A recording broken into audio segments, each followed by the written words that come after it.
Hi everyone, this is Sampada Saraf, MBPS 2017 rank 1। और इस lesson में हम लोग बात करने वाले हैं जो हमारे कॉन्स्टिट्यूशन के शेड्यूल्स रहते हैं। कॉन्स्टिट्यूशन में जितने भी शेड्यूल्स मेंशन्ड है, अनुसूचियां जो भी मौजूद हैं, हम उनका डिस्कशन करने वाले हैं।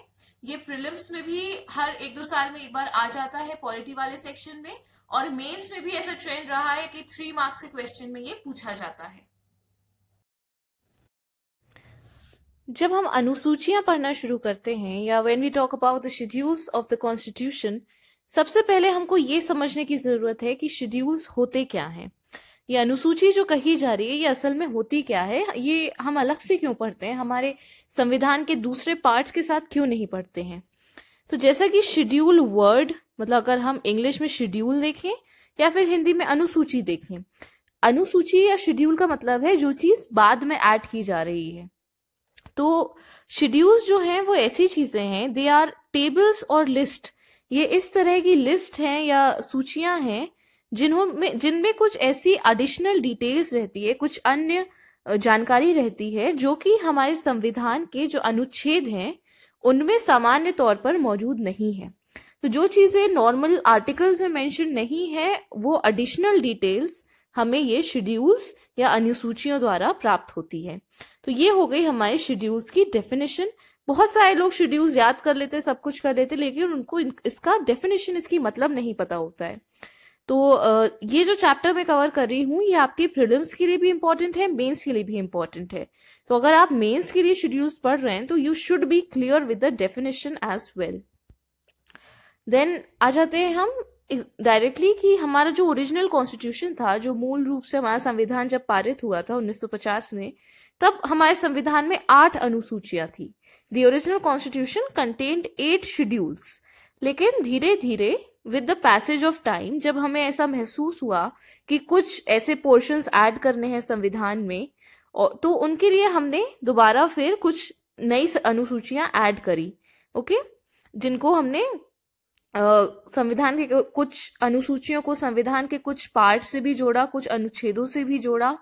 तो ओरिजिनल कॉन्स्टिट्यूशन में 8 अनुसूचियां थी, और फिर धीरे धीरे संवैधानिक संशोधनों से through constitutional amendments 4 more schedules were added to our constitution. Okay, तो एक क्वेश्चन प्री का ये आता है, ओरिजिनल में कितनी थी? 8 थी, और संविधान पारित होने के बाद कितनी ऐड हुई? 4 ऐड हुई। तो वर्तमान में बहुत लॉजिकल और बहुत सिंपल मैथ से 8 + 4 = 12। तो वर्तमान में हमारे संविधान में 12 अनुसूचियां हैं। ये भी इंपॉर्टेंट है प्रीलिम्स के लिए, जो नए स्टूडेंट्स से नई एकदम तैयारी स्टार्ट कर रहे हैं, पॉलिटी से बेसिक स्टार्ट कर रहे हैं। तो आवर कॉन्स्टिट्यूशन कंटेन्स 12 शेड्यूल्स या 12 अनुसूचियां। ये है हमारे शेड्यूल्स की लिस्ट। इस पेज में आपको ओरिजिनल जो शेड्यूल्स थे उनकी लिस्ट मिलेगी, और फिर सेकेंड पेज में हम जो अमेंडमेंट्स के थ्रू ऐड किए गए हैं उनके बारे में डिस्कस करेंगे। तो फर्स्ट जो शेड्यूल है, सबसे पहला शेड्यूल, अब देखिए हमारा संविधान जब भी स्टार्ट होगा, कुछ भी हमें एक लिस्ट बनाना शुरू करनी है, तो सबसे पहले तो हम अपना इंट्रोडक्शन देते हैं। आप किसी से भी मिलते हैं तो सेम चीज है हमारे शेड्यूल्स के साथ। जब हमारी लिस्ट स्टार्ट हो रही है तो सबसे पहले तो हम इंट्रोडक्शन देते हैं कि हमारा जो भारत, जो यूनियन कॉल इंडिया है, उसमें कितने स्टेट्स और कितने यूनियन टेरिटरीज है। ठीक है, तो the first schedule which acts as the introduction of the schedules talks about the number of states and union territories of India. तो ये बोलता है कि भारत में 29 राज्य एवं 7 केंद्र शासित प्रदेश है। तो ये हमारा फर्स्ट शेड्यूल बताता है। उसके बाद जो सेकेंड शेड्यूल है, सेकेंड शेड्यूल बात करता है कि जो संवैधानिक पद पर पदस्थ अधिकारी हैं, जैसे कि राष्ट्रपति, प्रधानमंत्री, इन सबको सैलरी कितनी मिलती है। एमोल्यूमेंट्स मतलब कि इनको प्राप्त होने वाला वेतन, भत्ता, पेंशन, जो भी salary and allowances and pensions, इसके बारे में जो डिस्क्रिप्शन है ये हमको सेकेंड शेड्यूल देता है। तो आप देखिए किसी भी कोई भी, जैसे अगर कोई जॉब करने जाता है तो सबसे पहले तो पूछता है पैकेज कितना है।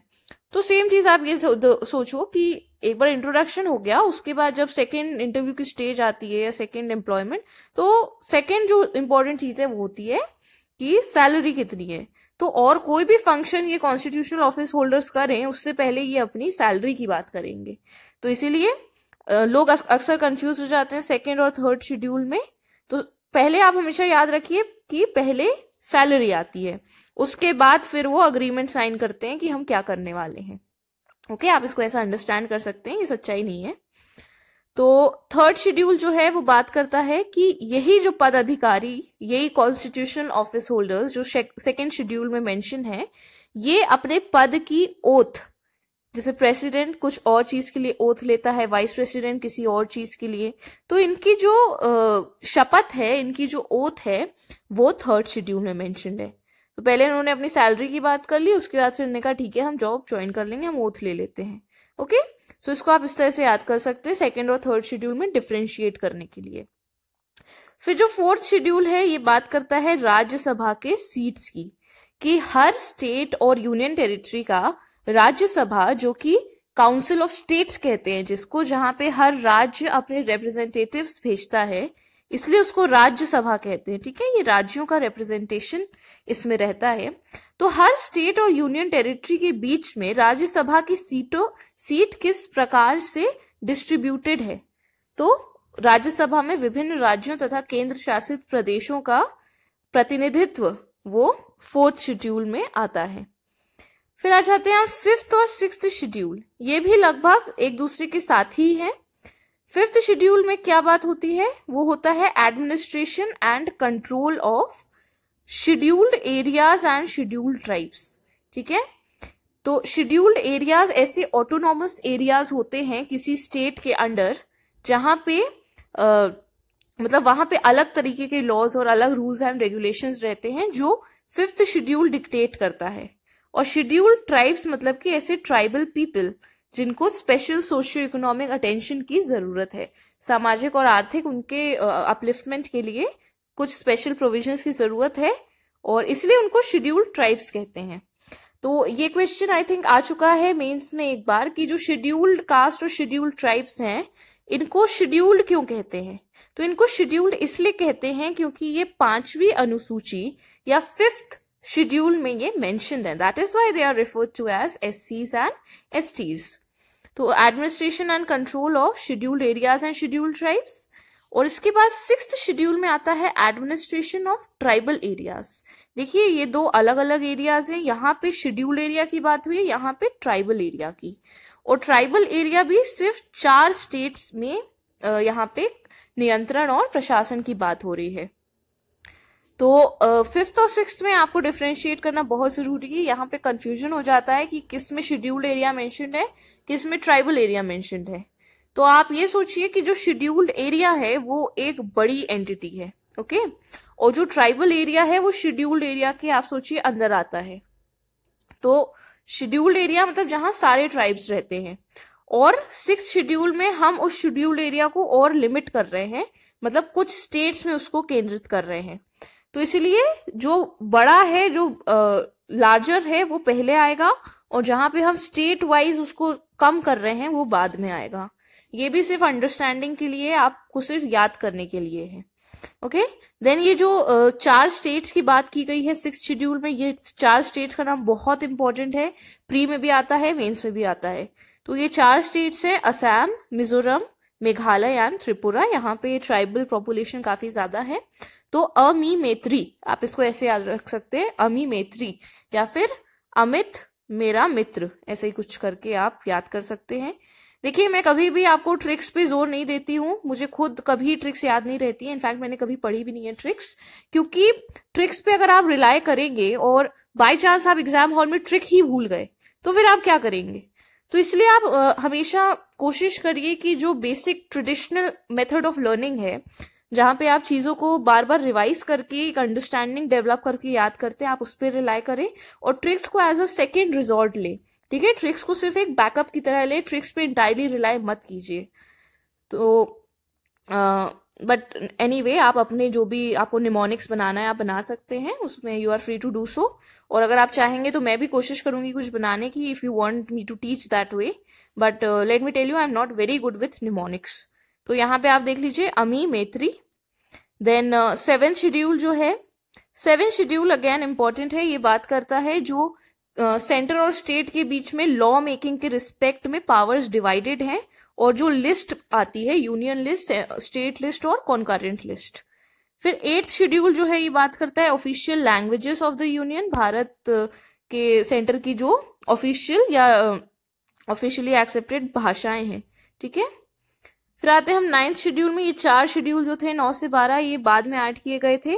9th शेड्यूल ऐड किया गया था फर्स्ट अमेंडमेंट एक्ट 1951 से, और ये बात करता है कि कौन से एक्ट वैलिड हैं कौन से नहीं हैं, परंतु इसमें भी चेंजेस आ चुके हैं केशवानंद भारती केस के बाद। 9वीं अनुसूची में मेंशन सब्जेक्ट्स भी अब जुडिशरी रिव्यू कर सकती है, ये हम एक बार देखेंगे जब हम basic structure of the constitution का चैप्टर पढ़ेंगे। फिर 10th शेड्यूल जो है ये दल बदल कानून से या एंटी डिफेक्शन लॉ से रिलेटेड है। ये 52nd अमेंडमेंट एक्ट द्वारा लाया गया था 1985 में। Okay, 10th schedule very important, कई बार पूछा जा चुका है, प्री में भी मेंस में भी। 11th और 12th शेड्यूल जो है ये गांव और म्यूनिसिपैलिटी से संबंधित है, पंचायती राज मतलब rural local government and municipalities urban local government, ठीक है। तो पहले हमारे गांव आते हैं फिर हमारे शहर आते हैं, आप इसको ऐसे याद रखिए, ठीक है, गांव पहले उसके बाद में शहर। इसके अलावा कुछ और डिटेल्स हैं। जो 2nd और 3rd शेड्यूल में ऑफिस होल्डर्स या संवैधानिक पदाधिकारियों का मेंशन हुआ है, वो उनकी लिस्ट इस प्रकार है, ठीक है। आप बस एक बार देख लीजिए, इसको बहुत ज्यादा याद करने की जरूरत नहीं, अंडरस्टैंड ही कर लेंगे, सफिशिएंट है। देन 7th शेड्यूल में जो 3 लिस्ट है, उन 3 लिस्ट में कितने आइटम हैं? जो केंद्र की लिस्ट है उसमें 100 आइटम्स है, 100 सब्जेक्ट्स मेंशन्ड है। स्टेट लिस्ट में 61 और कॉन्करेंट लिस्ट में 52। ये लिस्ट क्या होती है, इनका क्या मतलब है, ये हम सेंटर स्टेट रिलेशंस में देख सकते हैं, ठीक है। यूनियन लिस्ट पे सिर्फ केंद्र लॉ बना सकता है, स्टेट लिस्ट पे केवल स्टेट लॉ बना सकती है, और कॉन्करेंट लिस्ट पे यूनियन और स्टेट दोनों लॉ बना सकते हैं। लेकिन अगर यूनियन का लॉ बन चुका है तो यूनियन का लॉ ही डोमिनेट करेगा स्टेट के लॉ के ऊपर। ओके, तो ये एक ब्रीफ अंडरस्टैंडिंग है, we can discuss it later in detail. फिर जो 8वीं अनुसूची में 22 ऑफिशियल लैंग्वेजेस दी गई हैं वो इस प्रकार हैं। इसको अगर आप अल्फाबेटिकल ऑर्डर में देख लेंगे, वो एक 2-4 बार देखना ही आपके लिए सफिशिएंट रहेगा। ये क्वेश्चन आ जाता है कि इनमें से कौन सी ऑफिशियल लैंग्वेज है या कौन सी ऑफिशियल लैंग्वेज नहीं है, तो इस लिस्ट को आप 3-4 बार पढ़ लीजिए, आपका आंसर आप सही मार्क कर सकते हैं। ओके, देन जो 9वीं अनुसूची थी, it was added by the first amendment act. संविधान के पहले सबसे पहले संशोधन से 9 शेड्यूल ऐड किया गया था 1951 में, ठीक है। 1951 में फर्स्ट अमेंडमेंट एक्ट पास हुआ था। फिर जो 10वीं अनुसूची है वो 52nd अमेंडमेंट एक्ट 1985, ये मैं बता चुकी हूं ऑलरेडी, ये दल बदल कानून से संबंधित है। जो 11वीं अनुसूची है ये 73वां अमेंडमेंट एक्ट, ये भारत के अमेंडमेंट एक्ट में से एक one of the most important acts है। इसके थ्रू पंचायती राज शुरू हुआ था और ये 1992 में ये एक्ट लाया गया था, ठीक है। इसका जो ऑफिशियल डेट है ये है 1992, लेकिन इसको लागू 1993 से किया गया था, इस साल ये बस पास हुआ था। देन इसमें 29 सब्जेक्ट मेंशन्ड हैं पंचायती राज के अंदर। फिर जो 12वीं अनुसूची है वो 74th अमेंडमेंट एक्ट से लाई गई थी, इसमें 18 सब्जेक्ट मेंशन्ड हैं। इसको हम और डिटेल में देख सकते हैं पंचायती राज में। तो ये हो गया हमारा जो अनुसूचियां हैं हमारे संविधान की, the schedules of the constitution, very very important for prelims, very very important for mains. इसके अलावा मेरे जो भी और लेसन्स हैं कंप्यूटर के, वो मैंने अपने चैनल पे अपलोड कर दिए हैं, आप वहां से फॉलो कर सकते हैं। यहाँ पे हम अभी यूट्यूब पे पॉलिटी की ही सीरीज आगे बढ़ा रहे हैं, प्री और मेंस दोनों को माइंड में रखते हुए, लेकिन मैं पहले वो टॉपिक्स करवा दे रही हूँ जो प्री के लिए ज्यादा इंपॉर्टेंट है, फिर हम इन्हीं टॉपिक्स को कंटिन्यू करेंगे मेंस के लिए, ताकि आपका मेंस का पॉलिटी का सेक्शन जनरल पॉलिटी हम कवर कर लें, और ये बहुत स्कोरिंग रहता है। तो just focus on prelims right now, और बाकी सारी चीजें आप मेरे अनअकैडमी चैनल पे, करेंट अफेयर्स, वो सारी चीजें आपको वहां मिल जाएगी। Please go to the channel and follow me over there to be abreast with everything on current affairs. Thank you very much. All the best.